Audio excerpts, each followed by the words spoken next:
Bagian 3. Jawaban Alina.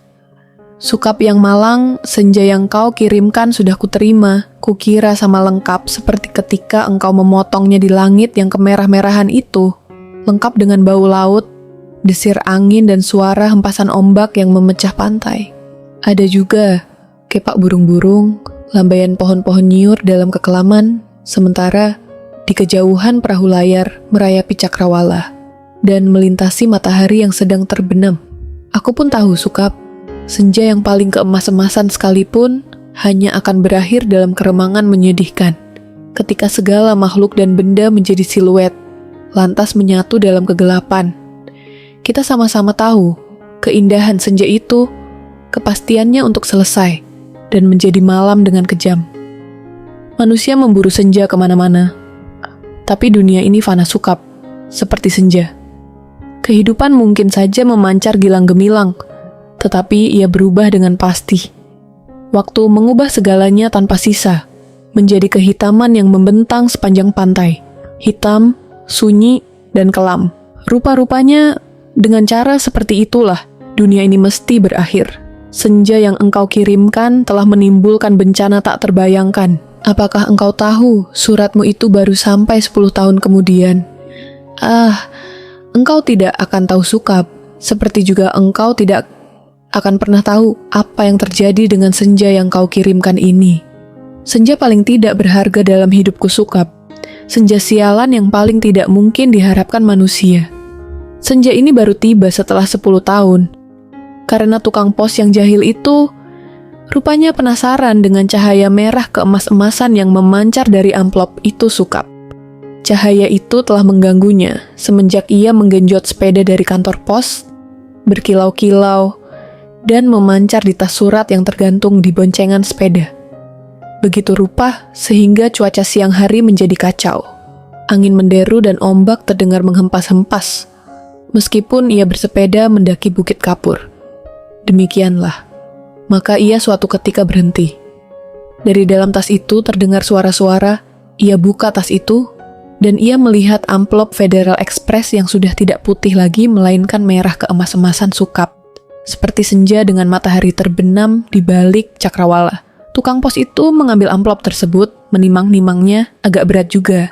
Maklumlah bukankah amplop itu berisi senja Sukap. Senja dengan matahari merah membara yang turun perlahan-lahan di balik cakrawala seperti semua senja yang ada di balik kartu pos, tapi yang kamu kirim itu bukan kartu pos, Sukap. Yang kau kirim itu senja di tepi pantai dengan hempasan ombak, bau laut, dan angin yang asin. Kamu pikir berapa ton beratnya pasir di sepanjang pantai itu Sukap? Kira-kira sedikit dong. Masih lumayan tukang pos itu kuat menggenjot sepedanya mendaki Bukit Kapur. Buset. Kalau anak-anak kecil tahu ada matahari terbenam di dalam amplop itu, lantas bagaimana? Kau tahulah Sukap, anak-anak di daerah Bukit Kapur begini tidak punya mainan yang aneh-aneh seperti di kota. Mereka hanya tahu kambing dan kerbau, ikan dan belut, sungai dan jagung. Nasi saja jarang mereka sentuh. Anak-anak yang tidak pernah tahu mainan robot berjalan dengan cahaya di dadanya yang berkedip-kedip pasti akan penasaran sekali dengan cahaya senja yang memancar berkilauan, merah dan keemas-emasan itu Sukap. Mereka memang tidak pernah melihatnya Sukap, karena tukang pos itulah yang telah mendahului mereka. Ia menimang-nimang bungkusan berisi senja itu, mendengar-dengarkan, dan akhirnya mengintip. Tentu saja di dalam amplop itu dikiranya senja Sukap. Senja terindah yang paling mungkin berlangsung di muka bumi. Ia mengintip dan terpesona. Ia buka amplop itu. Sebetulnya menurut kode etik profesi itu tidak boleh. Tapi manusia manapun bisa melakukan kesalahan, bukan? Ia buka terus amplop itu dan melihat senja dengan langit merah keemas-emasan di dalam sana, di mana mega-mega merah semburat dari dalam sana memberikan perasaan nyaman dan tenang. Siapa yang tidak suka merasa nyaman dan tenang di dunia ini Sukap? Di sebuah dunia yang sudah miskin, masih bersimbah darah pula. Maka jangan salahkan tukang pos itu Sukap, jika ia kemudian menjadi begitu penasaran dan memasuki senja yang terbentang. Tidak ada yang tahu apa nasib waktu. Ketika anak-anak akhirnya berkerumun di sekitar sepeda yang tergeletak itu, Mereka hanya melihat cahaya senja kemerah-merahan yang semburat membakar langit. Amplop itu hanya bocor sedikit, tapi akibatnya sudah begitu rupa. Ini semua gara-gara kamu sukap. Sukap yang malang, bodoh, dan tidak pakai otak. 10 tahun lamanya tukang pos itu mengembara di dalam amplop. Kita tidak pernah tahu apa yang dilakukannya di sana. Apakah dia kawin, beranak pinak, dan berbahagia? Atau selama itu dia hanya duduk-duduk saja, memandang matahari terbenam dengan perasaan kehilangan. Sementara langit yang tadinya merah, keemas-emasan perlahan-lahan menggelap ke biru-biruan, aku juga tidak tahu bagaimana caranya menikmati senja di dalam amplop sukap. Sebuah ruang yang sungguh-sungguh terdiri dari waktu.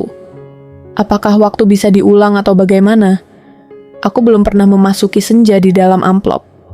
Atau, apakah di dunia ini sebetulnya seperti amplop ya sukap? Di mana kita tidak tahu apa yang berada di luar diri kita. Di mana kita merasa hidup penuh dengan makna padahal yang menonton kita tertawa-tawa sambil berkata, "Ah, kasihan betul manusia." Apakah begitu sukap? Kamu yang suka berkhayal barangkali tahu. Tapi aku tidak mau khayalan. Aku tidak mau kira-kira, meskipun usaha, kira-kira itu begitu canggihnya sehingga disebut ilmiah. Aku mau tahu yang sebenarnya. Apakah ada yang menyaksikan kita sambil tertawa-tawa? Kalau iya, apalah artinya hidup kita ini sukap?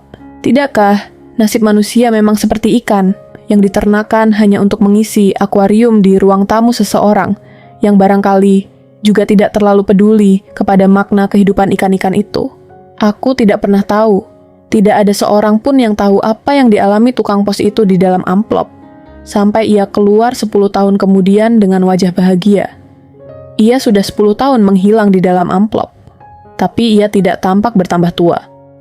Apakah waktu di dalam amplop tidak bergerak? Tepatnya, apakah senja di dalam amplop itu tidak berhubungan dengan waktu? Apakah tidak ada waktu di dalam amplop Federal Express itu? Apakah aku harus peduli dengan semua ini, Sukap? Apakah aku harus peduli? Kamu betul-betul merepotkan aku, Sukap. Dasar laki-laki tidak tahu diri. Air bah membanjiri bumi seperti zaman Nabi Nuh. Dunia menjadi gempar. Tidak semua kapal dan perahu yang ada cukup untuk seluruh umat manusia, kan? Lagi pula, sampai kapan kapal dan perahu itu bisa bertahan? Tiada satu kota pun yang selamat. Lautan dari senjamu yang membuat langit merah membara itu menghempas dan membanjiri bumi dengan cepat sekali. Gedung-gedung pencakar langit di setiap kota besar di seluruh dunia, gunung-gunung tertinggi di muka bumi, semuanya terendam air. Sukap, bumi ini sekarang sudah terendam air. Di mana-mana air dan langit senja tak kunjung berubah menjadi malam. Segalanya kacau, Sukap. Gara-gara cintamu yang tak tahu diri. Sukap yang malang, paling malang, dan akan selalu malang. Aku menulis surat ini dengan kertas dan pena terakhir di dunia, di atas puncak Himalaya. Di depanku ada sebuah sampan kecil dengan sepasang dayung dan sebungkus supermi. Itulah makanan terakhir di muka bumi. Sisa manusia yang menjadi pengembara lautan di atas kapal dan perahu telah mati semua. Karena kehabisan bahan makanan maupun mayat teman-temannya sendiri. Manusia memang banyak akal, tapi menghadapi senja dari dalam amplop, itu tidak ada jalan keluar. Banyak orang mempertanyakan diriku, kenapa aku membuat dirimu begitu cinta menggebu-gebu? Padahal, cinta secuil pun juga tidak, sehingga kamu mengirimkan sepotong senja itu kepadaku, dan tumpah ruah membanjiri bumi. Tapi coba katakan, itu bukan salahku toh, Sukap. Aku tidak mau disalahkan atas bencana yang menimpa umat manusia. Mengapa cinta harus menjadi begitu penting sehingga kehidupan terganggu? Ini bukan salahku. Air laut kulihat makin dekat. Setidaknya setengah jam lagi tempat aku menulis surat ini sudah akan terendam seluruhnya. Aku akan naik perahu, mendayung sampai teler, makan supermi mentah, lantas menanti maut. Akan kukirim kemana surat ini? Barangkali kamu pun sudah mati, Sukap. Semua pengembara di lautan sudah mati. Sedangkan di puncak tertinggi di dunia ini, tinggal aku sendiri. Dari hari ke hari, memandang senja yang selesai, di mana matahari tidak pernah terbenam lebih dalam lagi. Semesta dalam amplop itu telah menjadi pemenang dalam benturan dua semesta. Namun semesta dalam amplop itu cuma sepotong senja, sehingga dunia memang tidak akan pernah sama lagi. Kalau aku mati nanti, bumi ini akan tetap tinggal senja selama-lamanya.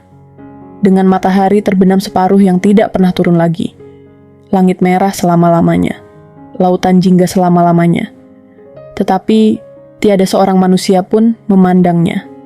Segenap burung sudah punah karena kelelahan terbang tanpa henti. Tinggalkan ikan jadi penguasa bumi.